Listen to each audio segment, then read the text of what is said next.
Be inclusive. Don't think that you have to do everything. Use your officers, use your regional directors. Have one thing you really want to get done, and focus on that. I mean, it's very easy to get pulled in a bunch of different directions, like in your job in general. Like have a top priority or two, and just focus on that, and try to set it up in a way that it's going to carry on after you leave. Yeah. That can be hard, Yeah. Because the person coming behind you may have a whole different idea. Yeah. But yeah, focus on one thing at a time, and don't be afraid to ask people to do things for you. Yeah. Which is another thing I've learned. I've learned as a manager. I was way too hands-on early in my career, and I was burning myself out. And you've got to trust your people, Yeah. and you've got to let people do their jobs. So, and the same thing in APSE. You can't wait till day one to get started, and so you really got to have your agenda down well before you step into office. I would encourage people to think big, and that would probably be my second biggest piece of advice. Think big, think early, get going, make a difference. And otherwise, I think every president has shaped APSE in their own way. But also be prepared to give APSE your best. We're in a tough business that takes a lot out of us. And now we're asking you as a president to work close to another full-time job. And some people, that's pretty daunting, I think, for most of us. But you can do anything for a year. Is the way I think I would look at it, and to really give the organization your all. You won't have this opportunity again. Don't look at it as simply a check mark for a resume. Look at it as your opportunity to make a lasting change on the industry. If I was going to give advice for future APSE presidents, one thing I did before I became president is I called past presidents and kind of asked for advice. Because you really don't know. You can kind of have an idea. I mean, you've seen presidents leading the meetings and doing some of the things. You kind of know some of what's involved, but there's a lot that you don't know that's involved. So I called past presidents to say, what advice would you give me taking over? And I learned a lot of different things that have kind of got me ready to do the job. That's one thing. I'd say reach out to as many past presidents as you can, just to kind of find out what they did. Not only did I find out what they did well, some folks were telling me things they would have done different if they'd known. So that was kind of good to be armed with that information going into it.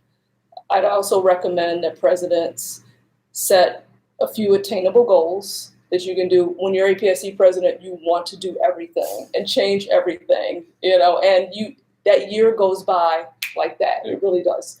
So try to set a few goals that you want to accomplish. Try to figure out what kind of legacy you want to lead and work towards that. You can't change everything in an organization that's been around this long in a year, but you can do enough to make your mark on it. Here's advice to all future APSE presidents. Do not be the president and the convention host in the same year. I'd also hope that presidents coming will stay involved in the organization. Because, there's some things I wanted to accomplish that I probably didn't get to. But I said, wait a minute, I'm not going anywhere. I'm going to stay in APSE. I'm going to be involved in APSE. I'm going to come to judging. I'm going to work on committees. And I ended up taking over the career development committee. So a lot of what I was started when I was president, trying to, connect more with the student chapters and do all that. We got a really good start on that. We started doing the Zooms with the students and kind of get them more. A lot of them have been active among themselves, but I don't think they came together much or was involved with national as much as they could have been. And that's one of the things I tried to accomplish during my presidency. But there's a lot more we can do with student chapters. And I can't get that all done in a year. But if I stick around and stay on these committees and work with the students, eventually I think we can get to where we want to be. Yeah. So just because I'm not president anymore doesn't mean that I can't work towards some of the things that I wanted to do when I was president and continue that and do that to make the organization better. But I would say that some of the bedrock issues, the ethics that we advocated for, the standards of journalism, the way to go about it, the issues of fairness and thoroughness, and so forth, those don't necessarily change, I don't think. And, if I had any advice, I would say look at some of those, bedrock issues that the organization was built on. See how they apply to your situation now. I think they'll still apply, maybe in different ways. But I think those issues will always be of value to anybody who's heading up an organization like APSE. It's difficult. I listened yesterday, at the meeting, the general meeting, and it is very, very difficult right now for APSE. I think the people that, from, Gary last year and George, I think they have to be extremely open-minded to change. The industry is not the industry that the bylaws were written for. Yeah. And I think, constant examination of where and what the organization is now and where the industry is heading needs to be the focus, needs to be the evaluation. Things need to change. And the best advice I got, and I've passed it on to every president since, solicited or not, was from Jerry Ahern, who has, preceded me about a term or two as president. And he said, the way to do this is start your day an hour or two earlier than you get up early. That means if you normally get up at 8, get up at 6 and spend that first couple of hours on APSE stuff, because you know how our jobs are. And if you don't do that, you're going to get involved in your day doing your regular job that you get paid to do. And you're never going to get back to what you wanted to do for APSE that day. And I literally did that for a year. Don't be afraid to tackle hard stuff. Don't, and don't be afraid to, I don't know if the president still goes to APME every year. I know I did. Don't be afraid to tell them what you need. When diversity became an issue with APSE, Leon Carter's one of the best sports editors I've ever known. And we finally got him to Red Smith, and damn it, it was way overdue. I always tell Leon, I didn't hire me. We should be doing this in front of APME and the editors. Broaden the hiring, make us think even more.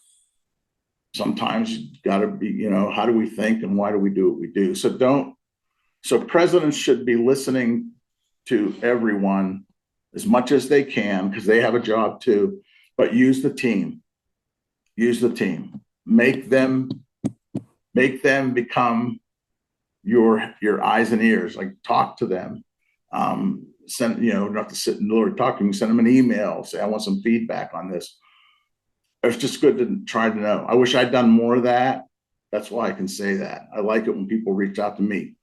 Those who come in and get in that chain to run up to be ultimately president need to have a very clear vision of how to stabilize to the extent you can stabilize the financial situations, because it's just very much bigger challenge today than it was in the late 80s when I wasn't really even involved with it, but sort of the go-go 80s and the early 90s.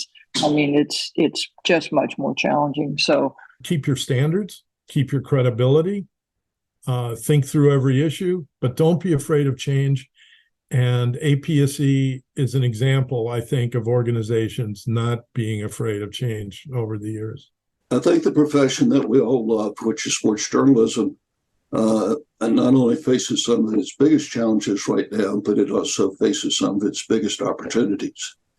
And I think how you help the membership navigate through that is extremely important. So I think that that the type of professional seminars that we do are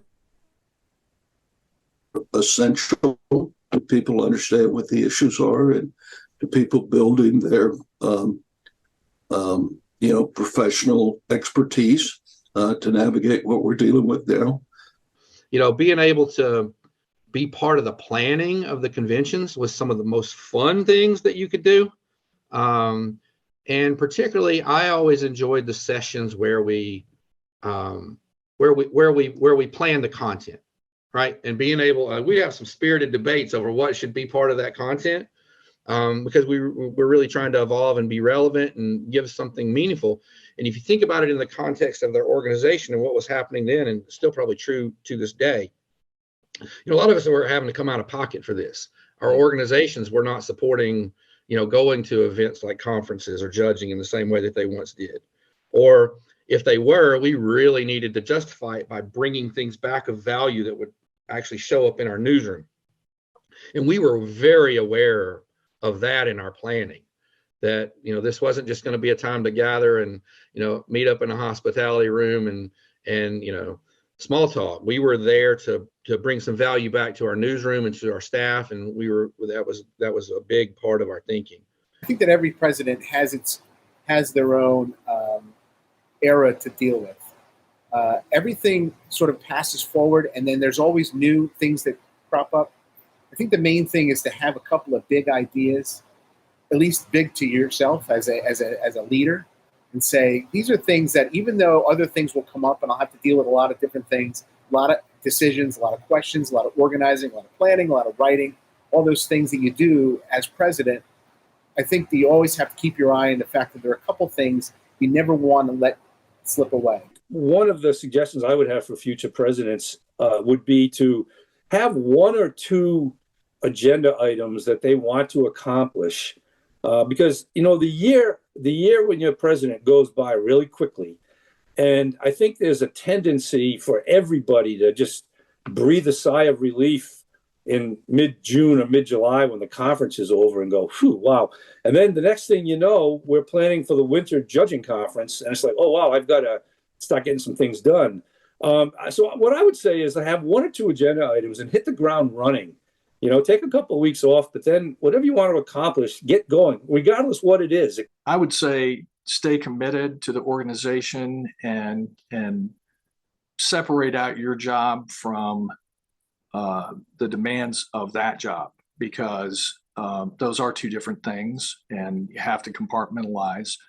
But it's service work that you're doing here, and it pays dividends and it helps people, and you'll be proud later. But be patient through all the challenges and trials and the weekends and all the extra work that kind of gets ladled on top of you. But you're doing this for a really great cause.